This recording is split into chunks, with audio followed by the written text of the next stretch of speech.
स्वागत है आप सभी का बायोमंत्र के YouTube चैनल पर। दोस्तों आज की इस वीडियो में जनन द्रव्य संरक्षण के बाद में जनन द्रव्य संग्रहण की हम आज के इस वीडियो के अंदर बात करने वाले हैं। जी हाँ दोस्तों, हमने पिछली वीडियो के अंदर जनन द्रव्य की बात की थी और उससे पहले हमने ग्रामीण की बात की थी। जनन द्रव्य में हमने परिचय और उसके वर्गीकरण की बात कर ली है। अगर आपने अभी तक वो वीडियो नहीं देखी है तो उसका लिंक आपको डिस्क्रिप्शन में मिल जाएगा, जहां से आप सारी वीडियोस को देख सकते हैं। जी हाँ दोस्तों, बात करते हैं आता है जनन द्रव्य संरक्षण, और जनन द्रव्य संरक्षण की हम यहाँ पर बात करने वाले हैं। तो चलिए बात करते हैं यहाँ पर जनन द्रव्य संरक्षण की। ठीक है, हमारा टॉपिक है जनन द्रव्य संरक्षण।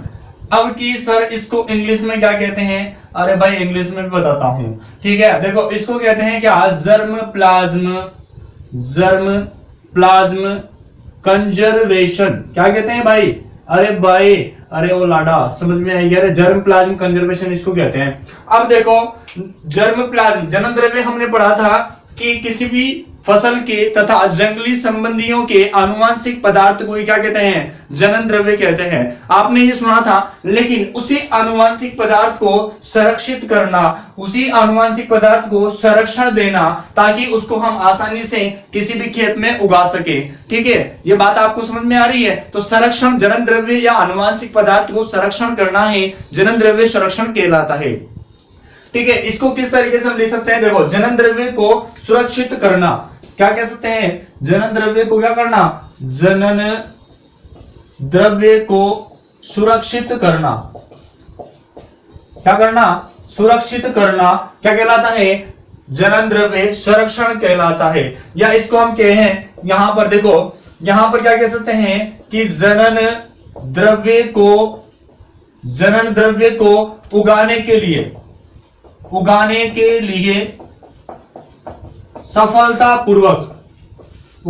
लिए सफलतापूर्वक तैयार करने की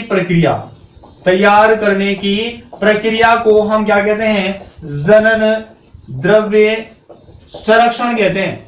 जनन द्रव्य संरक्षण कहते हैं। ये डेफिनेशन आपको अच्छी तरीके से याद कर लेनी है। देखो, जनन द्रव्य को उगाने के लिए सफलतापूर्वक तैयार करने की जो विधियां होती है या सफलतापूर्वक तैयार करने की जो प्रक्रिया होती है, उसको हम कहते हैं जनन द्रव्य संरक्षण। बात समझ में आ रही है क्या आपको? अरे आ रही है क्या? चलिए बात करते हैं इसकी विधियां कौन कौन सी है, मतलब हम कितने प्रकार से जो है इसका संरक्षण कर सकते हैं। पहले हम यहां पर बात कर लेते हैं कि जनन द्रव्य संरक्षण की विधियां।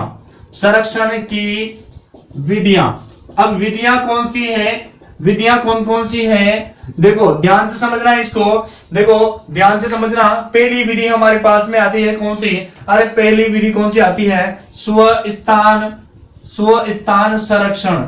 कौन सी विधि आती है? अरे स्वस्थान संरक्षण। इंग्लिश में क्या कहते हैं इसको? तो ध्यान रखना है, इन सीटू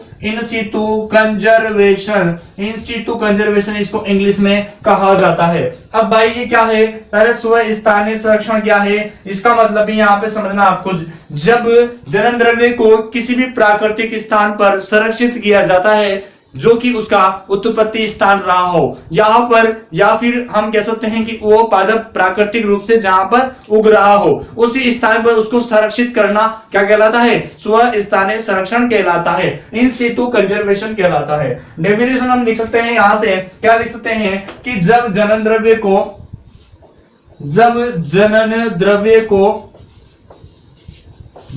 को प्राकृतिक स्थान पर संरक्षित किया जाता है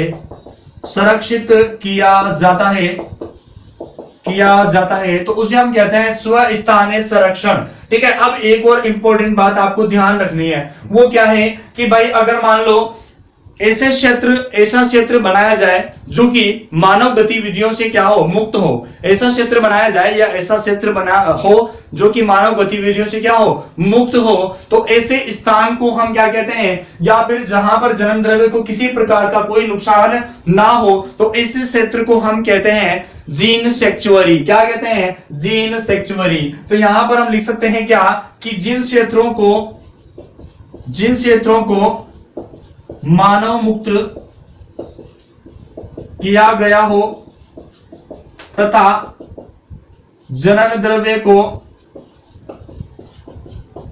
कोई हानि या कोई खतरा ना हो, कोई खतरा ना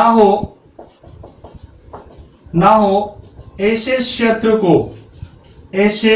को जीन सेक्चुअरी, ऐसे क्षेत्र को हम क्या कहते हैं? जीन सेक्चुअरी कहते हैं। क्या कहते हैं भाई? अरे जीन सेक्चुअरी कहते हैं। ये हो गया हमारा पहली विधि, जनन द्रव्य संरक्षण की पहली विधि, स्व स्थानीय संरक्षण। और दूसरी विधि की हम बात करें यहां से तो वो है कौन सी?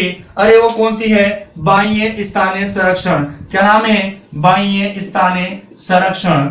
बाह्य स्थानीय संरक्षण, इसको इंग्लिश में क्या कहते हैं? अरे भाई इसको इंग्लिश में क्या कहते हैं? Ex situ conservation. क्या कहते हैं? एक्स सीटू कंजर्वेशन इसको इंग्लिश में कहते हैं। ध्यान रहेगी कि आपको बात? अरे लाड़ा ध्यान रहेगी कि आपको बात? चलो बात करते हैं, जब जनन द्रव्य को प्राकृतिक आवास से दूर संरक्षित किया जाता है, तो यहां पर आप ध्यान रख सकते हो कि जनन द्रव्य को प्राकृतिक आवास से दूर रखा जाता है तो उसको हम कहते हैं क्या? अरे क्या कहते हैं उसको? बाह्य स्थानीय संरक्षण कहते हैं। बात करें यहां पर कि बाह्य स्थानीय संरक्षण हम निम्न प्रकार से कर सकते हैं। क्या दोस्तों? बाह्य स्थानीय संरक्षण हम निम्न प्रकार से कर सकते हैं। देखिए किस किस प्रकार से हम कर सकते हैं। पहला पॉइंट हमारे सामने आता है, देखो बीज बैंक। तो बीजों को हम क्या कर सकते हैं? बैंकों के अंदर रख सकते हैं। बीज बैंकों के अंदर बीज को रख सकते हैं। सीड बैंक इसको इंग्लिश में कहते हैं। चलिए दूसरे नंबर पे हम बात करते हैं यहां से, और दूसरे नंबर पे आता है पादप या क्षेत्र बैंक। क्या? पादप या क्षेत्र बैंक। और इसको इंग्लिश में क्या कहते हैं? अरे भाई इसको इंग्लिश में क्या कहते हैं? प्लांट और फील्ड बैंक। क्या कहते हैं? प्लांट और फील्ड बैंक। तीसरे नंबर पे हम बात करें यहां से तो ध्यान रखना है आपको, प्ररोआग्र बैंक। क्या कहते हैं? प्ररोआग्र बैंक। इनको समझने की कोशिश करेंगे अभी हम, ठीक है?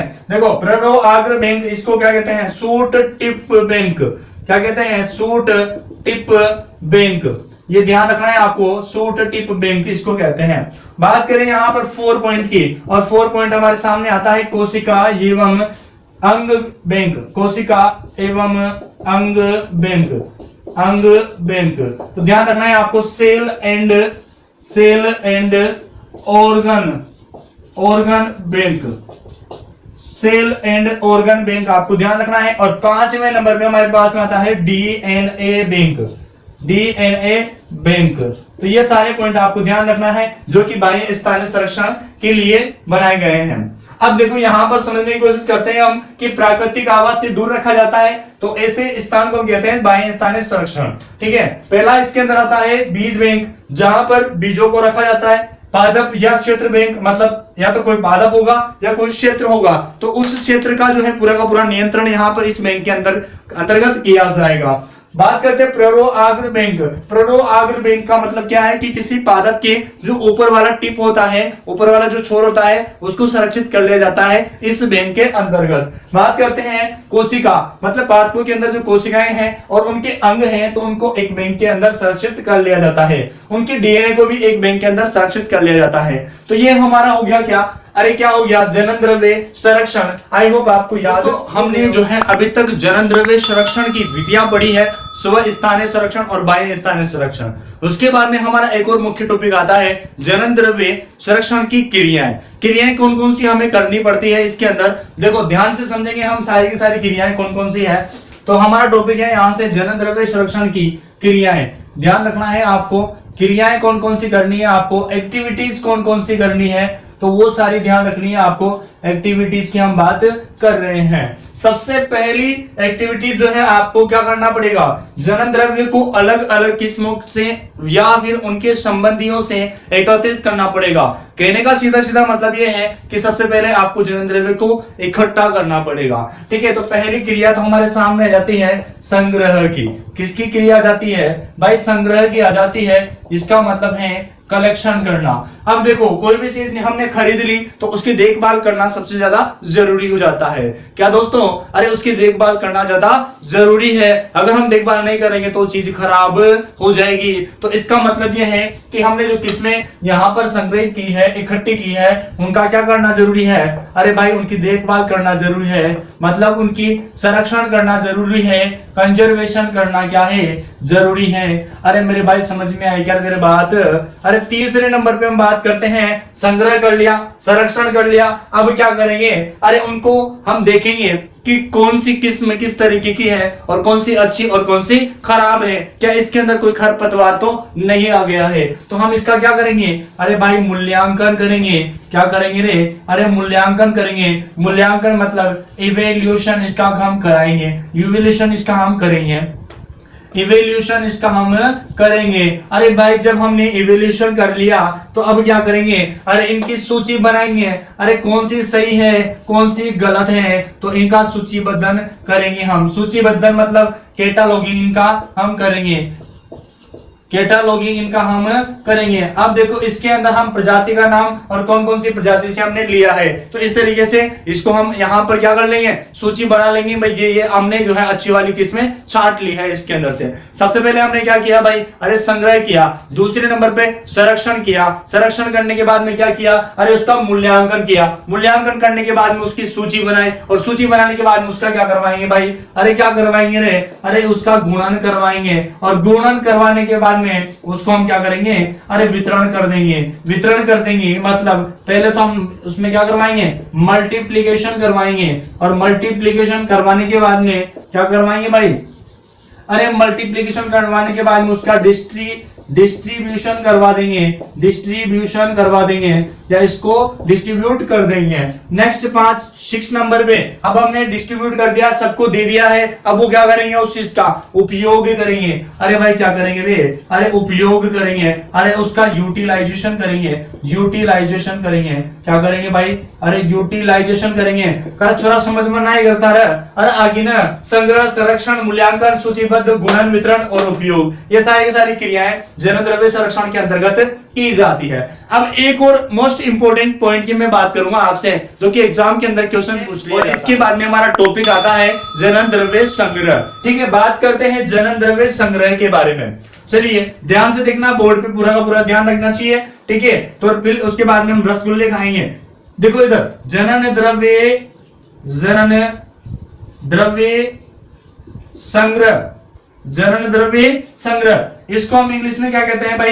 अरे इसको इंग्लिश में क्या कहते हैं? Germ plasm collection. क्या कहते हैं इंग्लिश में? अरे जर्म प्लाज्म कलेक्शन कहते हैं। इसकी डेफिनेशन मैंने पहले बताई थी और आज भी बताऊंगा। ऐसा नहीं है पहले बता दी आज नहीं बताऊं तो बताऊंगा भाई। ठीक है, इधर ध्यान देख, इधर देख। देखो किसी भी फसल के तथा जंगली संबंधियों के किसी भी फसल के तथा जंगली संबंधियों के जीन प्रारूपों का संग्रहण करना क्या कहलाता है? अरे भाई जनन द्रव्य संग्रहण या जनन द्रव्य संग्रह या जीन बैंक कहते हैं। क्या कहते हैं? जीन बैंक कहते हैं। ठीक है, अब इसके साथ में मैं आपको बहुत ही इंपॉर्टेंट चीज बताने वाला हूं। यहाँ पर देखो ध्यान से देखना, बोर्ड पे आपसे पूछ लिया जाए कि सर विश्व बैंक किसे कहते हैं या विश्व बैंक संग्रह किसे कहते हैं? विश्व संग्रह किसे कहते हैं? आपसे पूछ लिया जाए वर्ल्ड कलेक्शन किसे कहते हैं, तो ध्यान रखना है आपको कि किसी भी फसल की प्रजातियों के जो जनन द्रव्य है उनको विदेशों से एकत्रित करना, किसी भी फसल या संबंधित जातियों के जनन द्रव्य को विदेशों से एकत्रित करना क्या कहलाता है? विश्व संग्रह कहलाता है। विदेशों से इसके अंदर जनन द्रव्य को संग्रहित किया जाएगा। अब बात करते हैं आगे NBPGR की। किसकी? अरे भाई NBPG, अरे PGR अब इसकी फुल फॉर्म देख लेते हैं। पहले बता दी वैसे तो मैंने, लेकिन आज भी बताऊंगा, ऐसा नहीं है भाई पहले बता दी तो अब नहीं बताऊं। The national bureau of plant genetic resources इसकी पूरा नाम है। इसका मुख्यालय है नई दिल्ली में। और ये किसकी यूनिट है? तो आईसीआर की यूनिट है भाई। और इसका स्थापना कब हुआ था? 1976 में। आगे क्या है बात समझ में? चलो आगे बात करते हैं एनबीपीजीआर है क्या। देखो एनबीपीजीआर इसके अंतर्गत जो है ना, इसके अंतर्गत ही एक प्रकार की संस्था है, ठीक है। और इसके क्या है? भारतीय राष्ट्रीय जीन बैंक स्थित है। भारतीय राष्ट्रीय जीन बैंक इसके अंदर क्या है? अरे भाई स्थित है। आपको ध्यान रखना है, भारतीय राष्ट्रीय जीन बैंक इसके अंदर स्थित है। बात करें, देखो इसके अंदर क्या किया जाता है? इसके अंदर पादप के बागों का संरक्षण किया जाता है। पादप के बागों का क्या किया जाता है? बागों का संरक्षण किया जाता है इसके अंतर्गत। अब यहाँ पर मैं बताऊंगा आपको कि पादप के बागों का संरक्षण जो है 2 प्रकार से किया जाता है। अरे मेरे लाडले कितने प्रकार से रे? अरे 2 प्रकार से। कितने प्रकार से लाडले? अरे 2 प्रकार से। पहला प्रकार ध्यान से सुनो इधर, देखो पहला प्रकार है आधार संग्रह। क्या नाम है? अरे आधार संग्रह, बेस कलेक्शन। और दूसरा नाम है मेरे लाडले सक्रिय संग्रह। सक्रिय संग्रह मतलब एक्टिव कलेक्शन। ध्यान रखना है आपको, आधार संग्रह में कुछ किया नहीं जाता। देखो कुछ भी हार्ड नहीं है, सारी चीजें सिंपल है, यूं याद हो जाएगी खट खट। ध्यान रखना है बिल्कुल, पूरा का पूरा दिमाग और ध्यान से इधर बोर्ड का होना चाहिए, ठीक है। देखो इसके अंदर कुछ नहीं किया जाता है, जनन द्रव्य को लंबे समय के लिए संरक्षित किया जाता है। किसके लिए? लंबे समय के लिए संरक्षित किया जाता है, इसे हम कहते हैं आधार संग्रह। और इसमें जनन द्रव्य को मध्यम अवधि के लिए क्या किया जाता है? संग्रहित किया जाता है, इसे कहते हैं सक्रिय संग्रह। तो दोस्तों आई होप आपको ये वीडियो तो पसंद आई गई होगी। अगर नहीं आई है तो आप जो है डिसलाइक करिए, नहीं आई है तो डिसलाइक करिए, मैं बोलता हूं। और अगर आई गई है तो इसको लाइक करना नहीं भूलना है। और दोस्तों फिर से मिलते हैं अपन नए वीडियो के साथ में, तब तक के लिए जय हिंद, जय भारत, वंदे मातरम।